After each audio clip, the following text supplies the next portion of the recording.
வணக்கம். செய்திகள் வாசிப்பது நித்தியா. ஜல்லிக்கட்டு வழிகாட்டு நெறிமுறைகள் வெளியீடு. ஜல்லிக்கட்டு போட்டியின் போது காளைகளை துன்புறுத்தக்கூடாது. மாவட்ட ஆட்சியரிடம் முன் அனுமதி பெறாத அமைப்பாளர்களுக்கு ஜல்லிக்கட்டு நடத்த அனுமதி வழங்கக்கூடாது.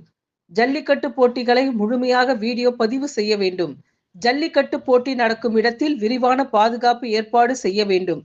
ஜல்லிக்கட்டு நிகழ்வுக்காக புதிதாக உருவாக்கப்பட்ட www.jallikattu.tn.gov.in என்ற தளத்தில் ஆன்லைன் முறையில் விண்ணப்பங்கள் பெறப்பட வேண்டும்.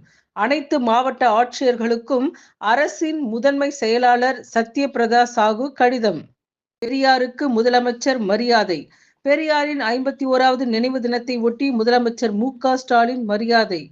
அண்ணா சாலையில் உள்ள பெரியாரின் சிலைக்கு கீழே வைக்கப்பட்ட படத்திற்கு மரியாதை செலுத்தினார். துணை முதலமைச்சர் உதயநிதி, அமைச்சர்கள், எம்பி கனிமொழி, மேயர் உள்ளிட்டோரும் மலர் தூவி மரியாதை செலுத்தினர்.